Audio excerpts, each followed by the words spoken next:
기묘함, 기괴함, 그로테스크라고 하죠. 예술의 한 장르입니다. 이 용어는 15세기 말 이탈리아에서 로마 유적이 발견되면서 생겨났다고 합니다. 로마 황제 티투스의 목욕탕으로 가는 지하 통로와 네로의 황금 궁전에 태어났습니다. 드라큘라 같은 영화에 보면 많이 나오는 그런 사나운, 괴상망측한 이미지들이 많이 나옵니다. 신화적인 요소들도 많이 보이는데요. 반신반인, 그 다음에 식물과 인간을 합성해 놓은 듯한 그런 모습들이 보입니다. 어떤 경계를 넘나들기에 묘한 그런 느낌을 줄 때가 있습니다. 무섭고 또 불쾌하면서도 어떻게 보면 좀 우스꽝스럽기도 합니다. 이런 새로운 이미지들이 충격적이면서 매력적이기도 해서 당시 이제 미술을 중심으로 해서 유럽으로 퍼져나갔다고 합니다. 유적이 발견된 곳이 이제 탱골, 이탈리아어로 아마 그로트 이렇게 되기 때문에 그로테스크가 두렵고 혐오스럽고 괴상망측한 것을 상징하게 되었다고 합니다. 이게 뭐 옛날에만 있었던 게 아니고요. 제가 한국에 있을 때 마트를 한번 갔더니요. 욕 아닙니다. 오해하지 마시고요. 피규어가 있는데 이름이 개새더라고요. 개새. 네. 뭐 이미지 보여주시면요. 네. 그 개랑 개예요. 귀여운 개인데 개 문자로 있는데 근데 몸통은 새죠. 기묘하지 않습니까?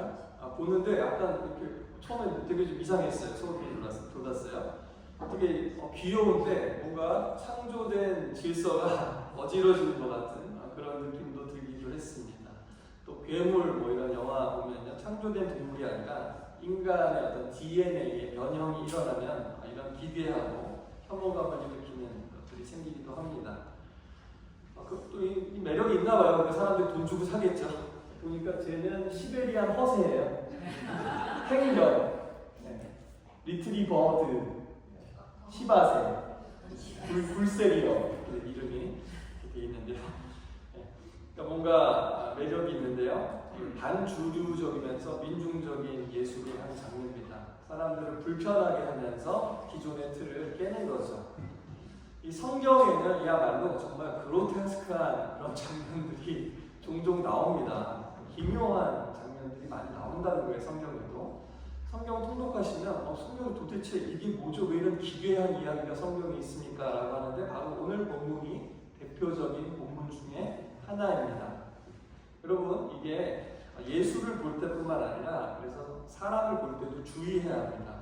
왜냐하면 우리는 이렇게 겉인상이나 겉모습에 너무나 속기가 쉽다라는 거죠.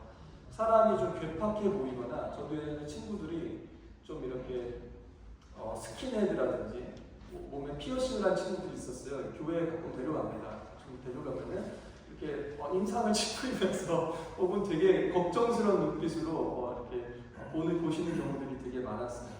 장신구 하나에도 본인들이 익숙한 것이 아닌 그런 이질적인 것을 보면은 뭔가 불편하게 다가온다라는 거죠.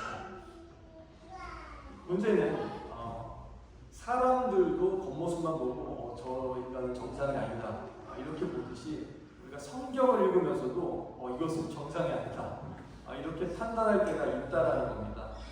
여러분, 북한의 나쁜 독재자 김정은하고 제일 친한 미국 사람이 혹시 누군지 아십니까? 아시는 분? 북한의 독재자랑 제일 친한 미국 사람. 네, 제가 알기로는 알고 계시네요. 데니스 로드맨입니다. 예전에 시카고 불스라고 하는 마이클 조던이 뛰었던 팀에 우승 같이 많이 하고 그랬죠. 센터였고 별명이 코트의 악동이었습니다. 그래서 이 헤어스타일 보면 심상치 않죠. 저게 90년대 초가 그렇습니다. 지금은 저게 뭐 익숙할지 모르지만 굉장히 파격적인 헤어스타일과 이 패션 감각을 가지고 있었어요. 그래서 코트 안에서 경기를 하다가도 코트 밖에서도 기이한 행동을 정말 많이 했습니다. 근데 아니나 다를까 은퇴하고 뭐하고 지내는지 몰랐어요. 오늘 뉴스에 나왔는데 보니까 자기 친구들 농구팀을 만들어가지고 북한에 가서 이제 스포츠 외교를 한 겁니다. 그러면서 김정은과 친구가 되었다라는 거죠. 배프가 됐습니다. 인터뷰에서 정권이 바뀌고 남북 긴장이 최고조에 이를 때 스포츠를 통해서 평창 올림픽이라든지 키우는 게 가장 지혜로운 평화로운 방법이라고 생각하고 그래서 그렇게 한다라고 했습니다. 그랬더니 아시죠? 댓글에서 막 사람들이 김정은이 기풍조를 뭐 준비해가지고 가는 거 아니냐부터 시작해가지고 막 비난을 했습니다. 근데 나중에는 어떻게 되냐면 미안하다고 내가 널 먹어야겠다. 평화를 위해서 좋은 일을 했구나. 이런 댓글들이 더 많아지기도 했습니다. 대중들은요 이렇게 겉으로 보는 이미지에 속기가 너무 쉽고요 또 너무나 변덕스럽습니다. 총기 난사 사건이 발생해도 이런 일들이 반복되고 합니다. 아이들이 이 근원에 있는 어떤 게임의 폭력성이라든지 총기를 자유화했기 때문에 아이들이 큰 마트에 가서 총알을 할 수 있는 이런 미국의 문제, 이런 정치의 문제, 법을 파도로 삼는 것이 아니라 예를 들어서 그 범죄를 저지른 아이가 자주 들었던 음악이 예를 들어서 락 음악이에요. 굉장히 하드코어 음악이에요. 근데 그 보면 그 중에는 막 사탄 숭배자를 지칭하는 밴드들이 있습니다. 혹은 기괴한 모습을 막 손바닥에 하고 막 이상하게 정말 심하게 피어싱을 하고 이런 밴드들이 있어요. 그런데 그러면 막 저 사탄의 앞잡이다, 사탄의 음악을 들어서 쟤네들이 저렇게 됐다라고 모든 비난이 그쪽으로 쏠리게 되는 경우들이 있습니다. 그런데 그 중에 많은 경우는요, 사회나 정부에 대한 그런 비판적인 메시지를 다룬 예술가인 경우들이 많습니다. 나중에 그 메탈리카라고 하는 유명한 메탈 밴드의 그 아빠도요, 아들이 학교에서 학예하는데 아빠가 대신 가가지고 자기 노래 불러주고 막 이랬습니다. 되게 인간적이고 평범한 사람들인데요, 예술가로서 그런 어떤 퍼포먼스를 하는 경우들이 많이 있다라는 거죠. 그래서 이 컬럼바인 총기 난사 사건이 일어났을 때도 이 사건으로 인해서 당시 대통령의 스캔들이 이렇게 쑥 들어가고요. 또 그 당시에 코소보에 엄청나게 많은 폭탄을 투하해서 민간인까지도 많이 죽게 되었는데 그런 이슈들을 다 묻히게 되었습니다. 여러분, 이게 하나님이 보실 때는 누가 더 사탄의 앞잡이일까요? 누가 더 많은 사람들을 죽이고 있느냐라는 겁니다. 성경의 기묘한 이야기들은 그래서 이러한 요소들을 많이 가지고 있기 때문에 기괴하고 폭력적이고 잔인해 보이지만 이 진짜 메시지 안에는 하나님의 정의와 또 하나님의 사랑이 담겨있는 경우가 많습니다. 선지자들도요, 기인들이었습니다. 기이한 행동을 많이 했다라는 거예요. 예를 들면 오늘 시대 같으면 이런 겁니다. 갑자기 주일날 담임 목사가 강단에 오는데 누드 무술이에요. 누드. 받아들일 수 있으니까 바로 신고하시겠죠, 그러면? 근데 뭐라고 외치냐면 누드로 올라온 목사가 여러분, 하나님께서 여러분들을 벌거벗기실 겁니다. 여러분의 그 추악한 죄악들을 다 이렇게 벌거벗기실 것입니다. 라고 외쳤다는 거예요. 누가요? 예전에 선지자들이 이런 행동들을 했다라는 겁니다. 그냥 기행이 아니라 관심을 받고 싶어서가 아니라 하나님의 뜻을 선포하는 퍼포먼스였죠. 그런 사람도 하나님도 겉모습으로 판단하시고 오해하지 마시길 바랍니다. 가까운 사람들도요, 메모로 평가하지 마시고요. 오늘 이야기는 모세가 하나님의 사명을 받고 드디어 미디안에서 애굽으로 떠나는 그런 장면입니다. 오늘 장면 앞에는 가시떨기에서 모세가 하나님을 만나고 그 씨름하는 장면이 있죠. 하나님께서 나타나셔서 미션을 주셨습니다. 이제 이집트 와서 내 백성을 구원하라. 근데 이 믿음의 사람 모세가 아멘 해야 될 것 같은데 굉장히 주저하고 거부합니다. 그래서 하나님께서 설득하시고 기적을 보여주시죠. 그리고 오늘 그 회장인 이드로에게 형제들이 살아있는지 보러 가겠다. 다 얘기하지 않아요. 최소한으로 이야기를 하고 19절에 하나님께서 네 목숨을 누리던 자들이 다 죽었으니까 이제 이집트로 돌아가라 라고 말씀을 하십니다. 그제서야 모세가 이제 힘을 내서 출발을 했단 말이에요. 되게 나름대로 어렵게 과정을 거치고 순종해서 지금 가는데 갑자기 뜬금없이 길에서 모세의 목숨을 노리던 자들이 다 죽었다라고 말씀하신 하나님께서 모세의 목숨을 노리고 있다는 거예요. 너무 이상하지 않습니까? 너무 이해하기가 어렵습니다. 하나님은 모세를 쓰시려고 40년을 기다리셨습니다. 훈련시키셨습니다. 미디안에서 40년을 더 기다리게 하셨습니다. 총 80년이죠. 그렇게 기다리게 하시고 훈련을 시키셨어요. 게다가 오늘 이야기에는 모세가 무엇을 잘못했는지, 무슨 중요한 것을 빠뜨렸는지, 또 십보라가 왜 나서서 이런 할례를 하는지에 대한 자세한 설명이 없어요. 성경을 보는 때로는 참 불친절하게 이야기가 전개될 때가 있습니다. 그리고 우리 인생이 그렇지 않나요? 친절하게 우리 인생이 앞으로 이런 일이 이렇게 너 계획대로 될 거고 이렇게 진행이 됩니까 인생이? 인생은 돌발의 연속입니다. 성경은 그런 인생을 너무나 잘 보여주고 있어요. 게다가 하나님의 그 독특한 경영, 인생을 다루시는 방식들, 타이밍들을 우리의 계산과 다른 하나님의 방식들을 보여주시기 때문에 때로는 갑자기 너무나 당황스럽게 이런 일들이 다가온다는 겁니다. 모세가 나중에 가족들을 태우고 애굽으로 돌아가는데 하나님의 지팡이를 손에 잡았답니다. 그 지팡이로 앞으로 이적을 행하게 되시고 또 바울의 마음을 더 완악하게 될 겁니다. 지금 이 시점에서 보면요, 지금까지 모세가 겪었던 이야기들을 보셔야 돼요. 또 앞으로 모세가 해야 될 일들을 보셔야 돼요. 그래야만 오늘 이 사건이 이해가 됩니다. 모세가 이미 가시떨기에서 하나님을 만나고 소명을 받았죠. 그러나 처음부터 순종하지 못하고 주저하고 저항을 했습니다. 여러분, 그렇다면 모세 같은 사람도 그랬는데 만약에 바로 앞에 가서 모세에게 하신 것처럼 하나님께서 내가 이런 일을 할 것이다 라고 혹은 이렇게 하라고 하나님께서 명령을 하시면 이집트의 지금 넘버원인 그 파라오가 네 알겠습니다 하나님 이렇게 할까요? 절대 아니라는 겁니다. 저항을 할 겁니다. 모세보다 더 심하게 저항을 할 것을 하나님도 알고 계십니다. 모세가 두세 번 저항을 했다면 이집트의 바로는 10번을 저항하게 될 거라는 얘기예요. 그래서 10가지 재앙이 임한 겁니다. 모세는 말씀도 받고 소명도 받고 기적도 보았는데 여전히 많이 두려워하고 있습니다. 모세가 이럴 때 보면 되게 찌질해 보이지만 굉장히 이런 성경의 인물들을 보면요, 마음에 저는 되게 큰 위로가 될 때가 많습니다. 와, 우리랑 별반 다르지 않구나. 그런데도 우리는 스스로를 닥달할 때가 굉장히 많죠.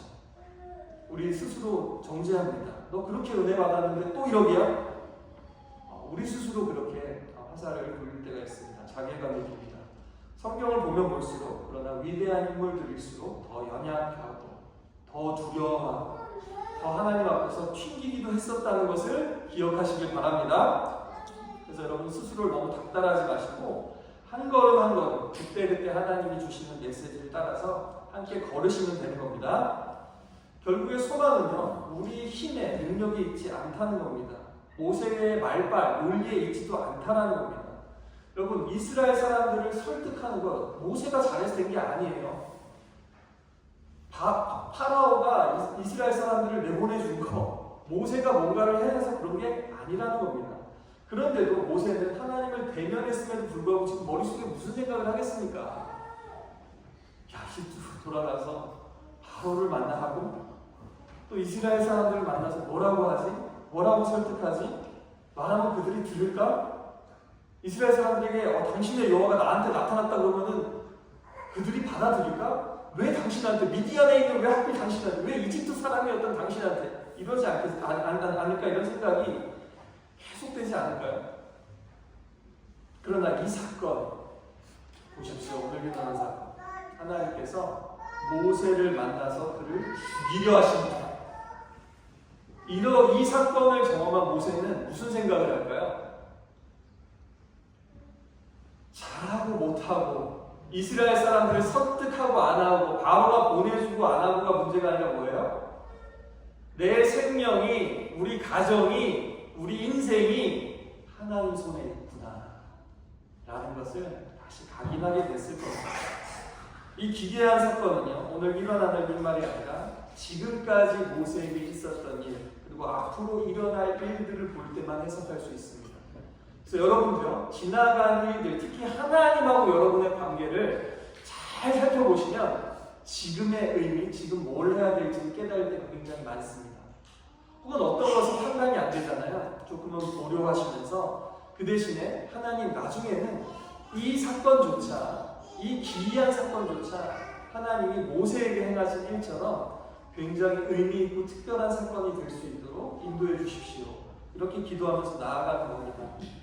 지금 이 일들은, 이 황당한 일, 모세의 고통까지도요, 모세만의 것이 아닌 거예요.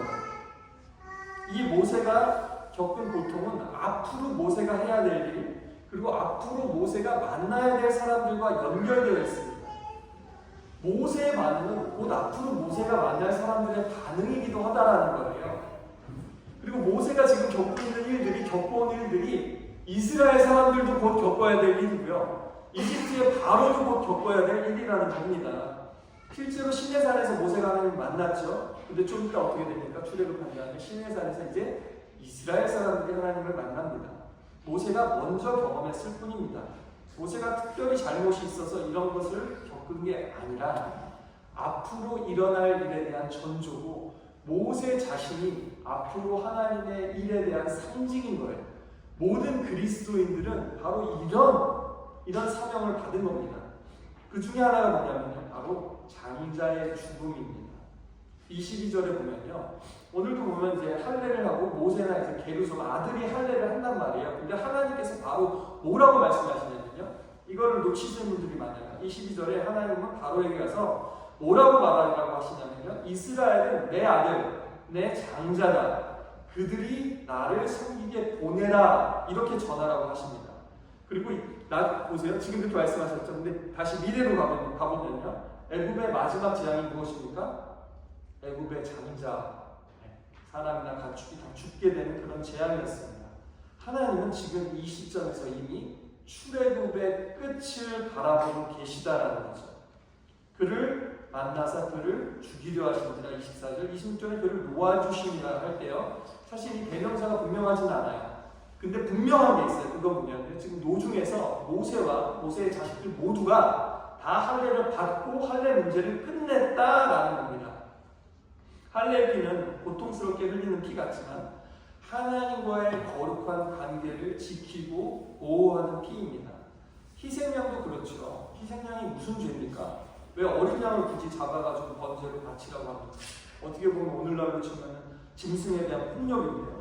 그러나 그 폭력은 사람에게 향할 수 없어서 하나님께서 차마 그 고대 사회와 문화의 코드에 맞춰서 하신 거죠. 그 폭력을 참아 자신의 형상과 모양으로 만든 사람들을 향하게 할 수 없어서 사람을 향할 때는 이 폭력이 악순환이 되기 때문에, 그러나 하나님이 지정하신 이 제사 어린 양의 행위는 하나님의 구원과 안전의 표시가 되는 겁니다. 피는 죽음을 상징하는데 이후로는 피가 죽음을 비껴가게 하는 것이 되는 겁니다. 죽음이 넘어가고 죽음이 비껴가는 게 6월절이고 바로 이스라엘의 구원이었습니다. 원래는 죽음을 직면하면, 죽음의 천사를 만나면 죽는 겁니다. 그래서 유대인 미드라시에는요, 그 이스라엘 사람들이 문설주에 어린 양 피를 바를 때 6월절 피와 그들이 최근에 한 그 할례의 피를 섞었다라는 기록도 있습니다. 그만큼 할례가 중요하다라는 거죠. 할례를 받지 않은 사람은 6월절에 양을 같이 못 먹습니다. 그러니까 먼저 할례를 받아야 6월절 식사에도 그 구원에도 참여할 수 있다라는 거죠. 모세는 할례를 받았을까요? 아마 못 받았을 것 같습니다. 혹은 이스라엘식 할례가 아니라 이집트식이나 미디안식 할례를 받았을 가능성이 상당히 높습니다. 왜냐하면 40년간 애굽에서 공주의 딸로 자랐습니다. 게다가 그때는 대학살의 시기죠. 아기가 태어나면은, 그렇죠, 다 죽이라고 명하던 그런 처절한 시기였어요. 근데 보니까 8일 만에 할례를 해야 되는데 모세 부모님이 석 달 동안 숨겼다라고 합니다. 이때 만약에 할례를 했을 수 있어요. 석 달을 데리고 있었으니까. 8일이 지났잖아요. 근데 그 당시를 생각하면 애가 울면 바로 죽음입니다. 근데 가뜩이나 애가 우는 거를 숨기기도 힘든데 할례를 하면 애가 얼마나 아프겠어요.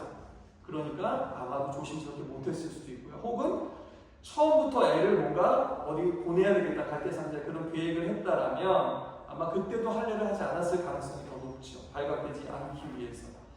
게다가 모세는 바로에게 가서 양자로 애굽 사람으로 살았습니다. 이집트 사람들은요, 이스라엘식이 아니라 아주 적은 부분만 그렇게 할례를 행했습니다. 혹은 성인이 된 이후에 하기도 했어요. 그래서 모세는 안 했거나 이집트식 할례를 받았을 수 있고요. 혹은 그 다음에 이제 미디안으로 가잖아요. 미디안은 아브라함이 후초로 얻은 구두라의 후손입니다. 친척거리예요. 근데 가나안의 이 적대적인 문화 속에서 하나님께서 이 씨를 보존하기 위해서 친척 민족들을 이렇게 또 두신 거예요. 근데 보면 이들도 할례를 했는데 또 미디안식 할례는 또 다릅니다. 이스라엘. 그러니까 모세나 게르솜은 지금 할례를 하고 십보라가 할례를 하면서 지금 처음 이 할례 문제가 해결이 되고 있다는 거예요. 모세의 장자 게르솜도 미디안에서 태어났습니다. 아직까지 왜 할례를 못했을까 생각해보면요, 어릴 때부터 모세가 이집트에 자랐기 때문에 아예 무지했을 수가 있어요. 모세가, 그쵸, 아버지가. 또 또 미디안 문화 속에는요 어떤 게 흔했냐면요, 이 출애굽기에도 있지만 장자는 제사장에게 속한다 이런 개념이 있었습니다. 근데 모세는 이제 장인의 대리를 하면서 눈치 보면서 살았단 말이죠.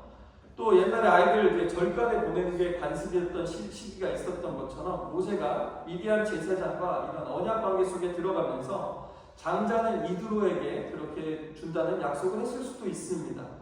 이게 뭐 그 당시에는 이런 것들이 많이 있었다라는 거예요. 그래서 또 모세가 떠나던 시점에 혹은 아이가 태어난 지 얼마 안 됐을 수도 있고요. 아파서 지체됐을 수도 있습니다. 분명한 것은 지금 하나의 문제를 해결하지 못하고 있었다라는 겁니다. 그래서 하나님께서는 유월절 이전에 모세와 모세의 아들들이 다 이 할례를 받고 하나님과의 언약 관계에 들어가기를 바라셨던 겁니다. 장자의 죽음은 성경에서 가장 큰 주제 중에 하나죠. 예수님의 죽음도 하나님의 아들의 죽음, 장자의 죽음입니다. 유일한 아들이셨죠. 출애굽기 보면요, 처음 난 것은 거룩하게 하나님께 드리게 됩니다. 열매든지 짐승이든지 사람이든지 첫 열매가 가장 기대되고 소중하잖아요. 오늘날도 종갓집 며느리들이 피곤하지 않습니까? 그래서 왜요? 가문의 대를 잇는 이 장손이 더 이제 소중하게 여기다 보니까 책임도 크고요. 그렇게 어려운 일들도 많이 겪게 됩니다. 장자는 유산도 두목을 받았고요. 더 많은 책임을 졌습니다. 이스라엘에서도요. 따라서 가문도 우리의 가장 소중한 것도 영원한 시간을 상징하는 첫 번째 자녀, 이 자녀가 하나님께 달려있다, 속했다라는 것을 약속하는 것이 바로 할례로 첫 번째 열매를 하나님께 드리는 겁니다. 그래서 하나님은 첫 번째 것, 우리가 가장 소중히 여기는 것에 대한 소유권을 주장하시는 분이다라는 거예요. 그러면 절간에 아이를 바치듯이 이스라엘 사람들은 첫 번째 아이를 하나님의 성전에 바쳤을까요? 사무엘 선지자 이야기를 보고 그런 생각을 할 수도 있어요. 근데 그거는 한나가 서원을 하고 한나가 예외적인 겁니다. 대부분은 어떻게 해야 되냐면요, 그 첫째 아들을 구속하라, 율법에 보면 이렇게 되어 있습니다. 이거는요, 노예를 사거나 장자를 다시 사온다는 뜻이에요.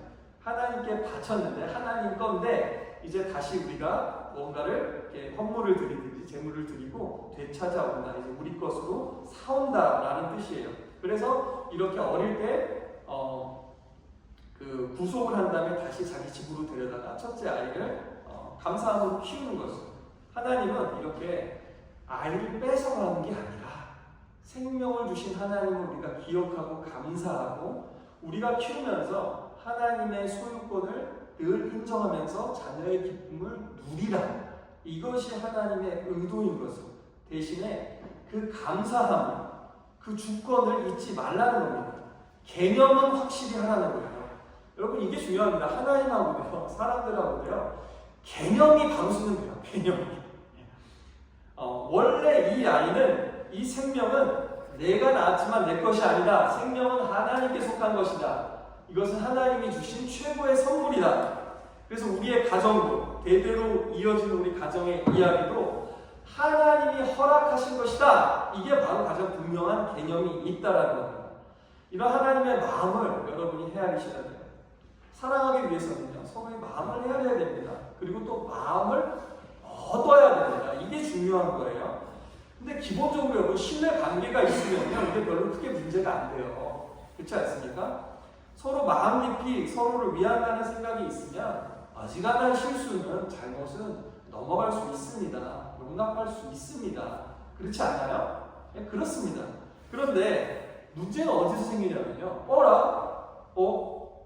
호의가 계속 그랬더니 걸린 줄 아네, 이런 상황이 된다든지, 이제 나를 배려했더니 이용해 먹으려고 그러나?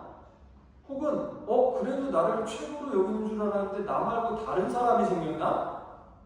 나보다 지금 일이 더 소중한 거야? 이런 이제 생각이 들면 그때가 위험한 겁니다. 오늘 위험하신 분들 경각심을 가지시기 바랍니다.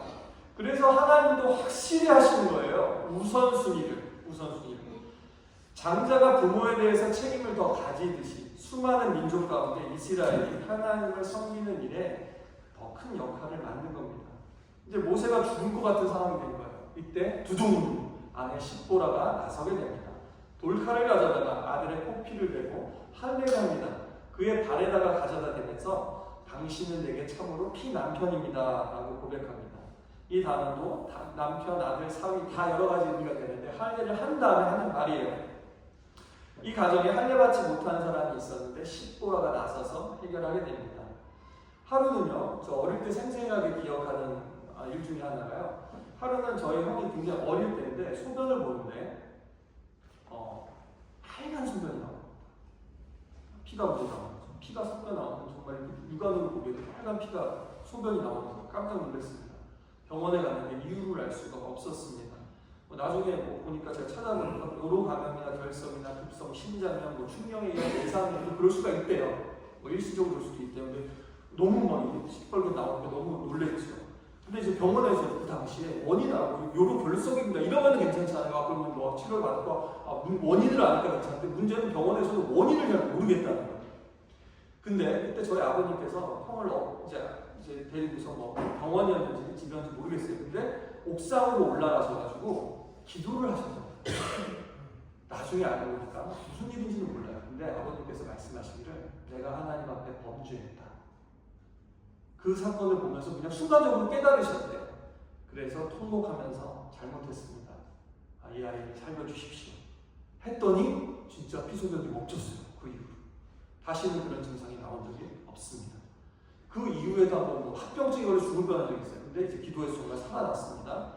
그러니까 여러분요, 이게 의학적으로 약으로 해결해야 되는 문제들이 있습니다. 잘 치료 받으시면 돼요. 뭐 믿음으로 치료한다, 기도한다 하면서 병원 안 가시는 분들 계세요. 또 그러지 마시고 진단도 잘 받으시고 의사의 지시를 잘 따르세요. 근데 의사나 병원이 할 수 없는 경우들이 있다는 겁니다. 이 현대 뛰어난 기술과 의술이 있어도요. 그렇죠? 그럴 때는 엎드려야 되는 거고요. 하나님께 매달려야 되는 겁니다. 왜요? 생명은 하나님께 속했기 때문입니다.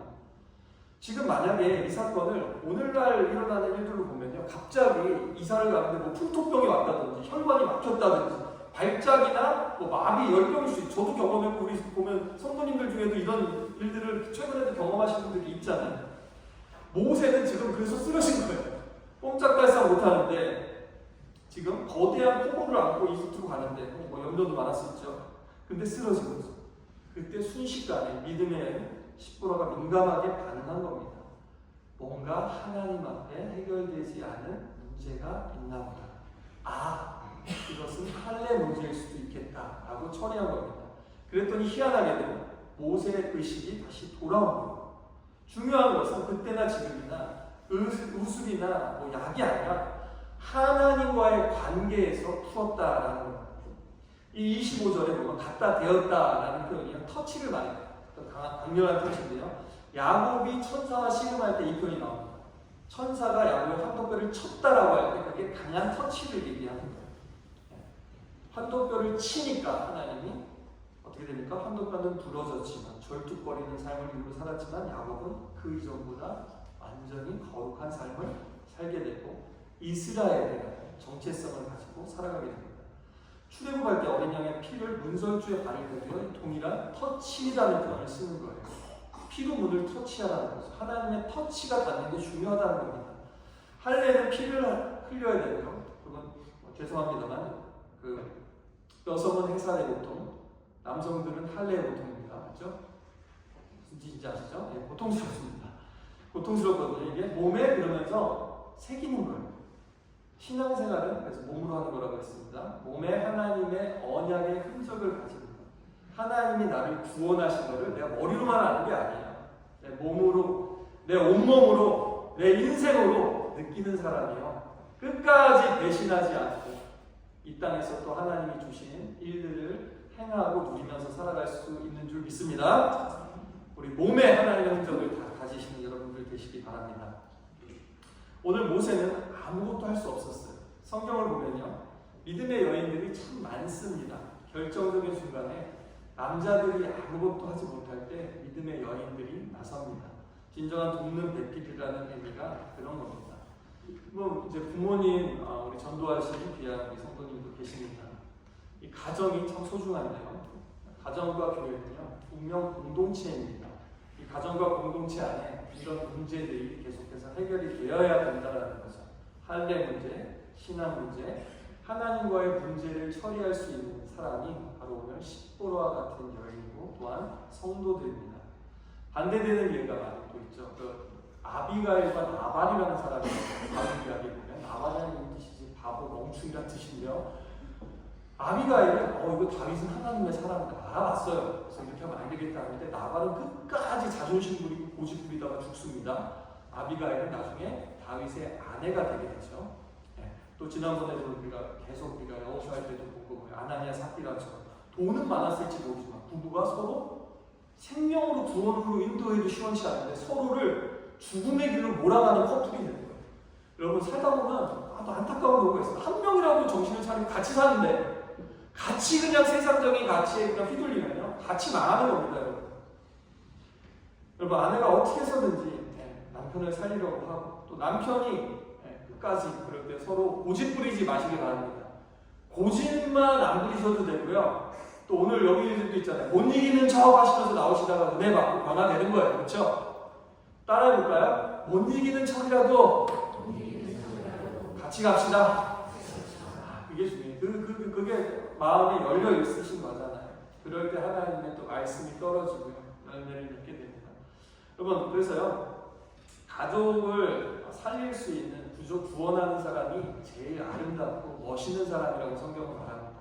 그래서 참 가장 가족에게도 그게 의미 있는 거죠. 그런데요, 차선도 기억하셔야 돼요. 그러려고 하다가 같이 말려드는 경우가 있단 말이에요. 그럴 때는요, 좀 길게 보면서 내가 먼저 사는 게 중요합니다. 그래야 다시 나중에 기회를 얻는 거거든요. 내가 살아야 가족도 살리는 겁니다. 남도 살리는 겁니다. 따라해보실까요? 내가 살아야 가족도 살린다. 내가 살아야 남들도 살린다. 이게 하나님께서 모세 가족 전체가 하나님의 언약 관계에 들어가기 위해서 이집트에 가기 전에 사람들에게 노출되기 전에 마지막 기회. 이해되시나요? 이제 가면 사람들이 다 봐요 이 가족을. 물론 이제 십보로와 아들은 돌아가다가 나중에 다시 만납니다. 헤어져 있게 되다가. 근데 뭐예요? 자기 가족들끼리 하나님 앞에 설 수 있는 마지막 시간이었던 거예요 이게. 그래서 이 가정에 이런 극단적인 조치가 또한 필요했었던 거죠. 이 사건을 통해서 모세의 가정은 다시 한번 하나님의 언약이라는 것이 무엇인지, 생명과 죽음이 달려있다는 것이 무엇인지, 할례의 사건을 통해서 우리에게 주신 비전과 사명이라는 것이 무엇인지, 하나님의 백성으로 하나님의 뜻대로 산다는 것이 얼마나 기가 막힌 일인지를 다시 한번 새길 수 있었던 것입니다. 말씀을 읽겠습니다. 모세는 이스라엘 백성들에게 할례를 행하기 전에 이집트의 장자의 죽음을 경험하기 전에 자기 자신이 먼저 경험해야 했던 겁니다. 그리고 자기 생각해보세요. 하나님이 이집트에 가서 너 장자 죽을 거야. 여러분 모세 갈 때 괘씸해서 나쁜 놈들 이런 게 아니에요.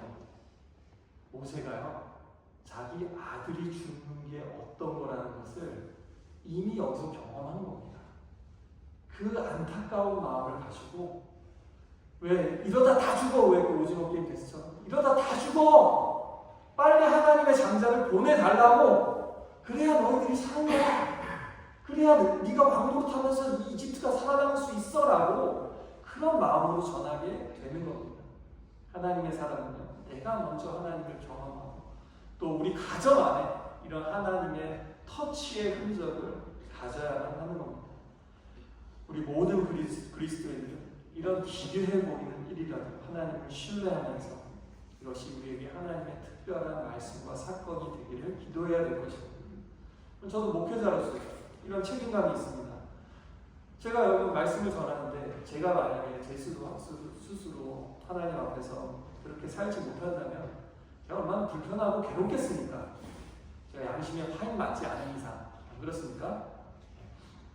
또 제가 이렇게 말씀을 전할 때도 눈치 보게 되고 이렇게 담대함이 안 생기지 않을까요? 그렇죠?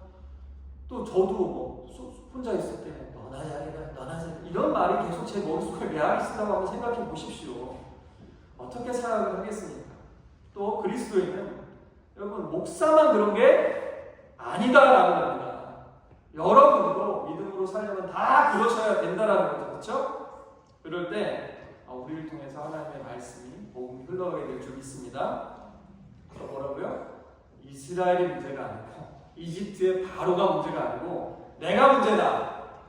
따라해볼까요? 세상이 문제가 아니고 안 믿는 가족이 문제가 아니고 내가 문제다. 내가 먼저다.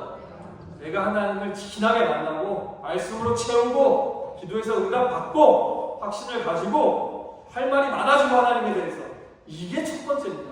그러면요 가장 가까운 사람들은 다 알아요. 우리가 말씀대로 사는지 아닌지 하나님 안에서 사는지 아닌지. 여러분 기독교가 욕을 많이 먹고 있지만요 요즘도요 제가 이제 살던 데에서도 사역하던 데서도 이제 그 앞에 천이 있어요. 나가서 전도하잖아요. 하면요 생각해서 그 전도 그렇게 어렵게 생각하실 거 없어요. 생각을 웃으면서 주님 전도 나갑니다 하면서 웃으면서 또 뭐 차 같은 거 준비해가지고요 또 전도지 들고 나가면 됩니다. 나가면서 차 한잔 드세요 하고 교회 다니세요 하면서 하고 또 기회 되면 앉아서 말씀 좀 나누실까 하면 돼요. 그런 사람들이요 되게 반발할 것 같으면서도 되게 호의적으로 이렇게 받아들이시는 분들이 생각보다 되게 많습니다. 그러면서 어쩜 이렇게 교회가 다니는 분들은 인상이 좋냐 막 그러고 그래요. 근데요 여러분 가족은 안 적습니다. 가족한테 이런 식으로 막 생글생글 웃으면서 막 하면요 이게 지금 반복되는 분들은 어떤지 아세요? 가족들이 뭐라고 하는지 아세요? 야 이번 달에 또 교회에 행사 있냐? 새 가족 데려오라고 그러니? 이게 반복되면 이렇다는 얘기예요. 가족들은 안 속습니다. 가족은요 내가 할 일을 받아야 되고요 피를 먼저 흘려야 되고요 희생을 해야 되고요 내가 순종을 해야 되고요 내 안에 문제들을 그들이 알거든요. 못 고치는 습관, 생각, 기질이 있는데 그게 예수 안에서 변화되면 가족들이 제일 먼저 인정합니다. 우리 교회도 이런 귀한 분들이 너무나 많으셔서 감사하고 그분들도요 수많은 인내의 세월, 눈물의 세월을 보내셨기에 이렇게 가족들 전도하실 수 있었던 겁니다. 부모님들이 우리 딸이 이렇게 컸구나, 속이 깊구나, 쟤도 힘들 텐데 참 제가 교회 다니니까 예수 믿으니까 다르구나. 이럴 때 그 가족들의 마음이 동하게 되는 거거든요. 그럴 때 마음이 먼저 움직이고 그 다음에 몸이 움직여서 교회가 나오시게 됩니다. 여러분 우리 안에 여전히 많은 문제가 우리 가정에 교회에 많은 문제가 있다 하더라도 오늘 모세에게 이렇게 행하신 하나님께서 우리를 또한 그렇게 이끌어 주실 것을 믿습니다. 그것을 우리가 같이 신뢰하면서 더불어 일어나 함께 나가는 복스포드 하나님께 되셨으면 좋겠습니다.